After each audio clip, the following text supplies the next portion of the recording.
Des armes, du sang, de la boue, des images violentes.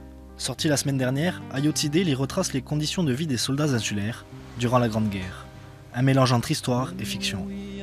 On n'est pas vraiment dans un récit scientifique, puisque ça reste comme de la BD, on est plus dans l'art que dans l'histoire finalement. Mais néanmoins, après, le travail de l'historien fait qu'on essaie de rester au maximum au plus près de la réalité historique. Maintenant, dans certaines bulles, forcément, on est obligé d'inventer du dialogue, on est obligé d'inventer certaines situations, certains contextes, mais en essayant de rester au plus près de la réalité. Frédéric Bertocchini n'en est pas à son premier ouvrage historique.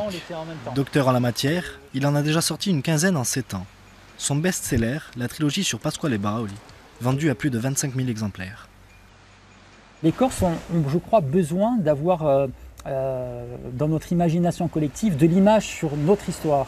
Et c'est vrai que la BD apporte cela. Voir Paoli en action à Ponteno, où finalement ça n'avait jamais été fait, il n'y a pas eu de film, il n'y a pas eu de série télé.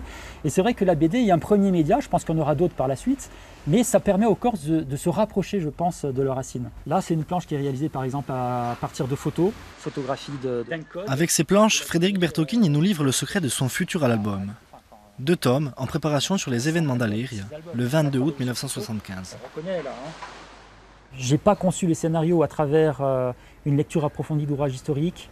J'ai conçu les scénarios à travers des témoignages. Donc là, il y a vraiment un travail d'historien plus journaliste. Et la bande dessinée, le scénario est fait à travers 10 témoignages de 10 personnes ayant fait Aléria. Après s'être intéressé au XVIIIe siècle, Frédéric Bertocchini s'attaque donc désormais à l'histoire plus contemporaine de notre île. Ironie du calendrier, la sortie du premier tome qui s'intitulera Aléria est prévue fin août.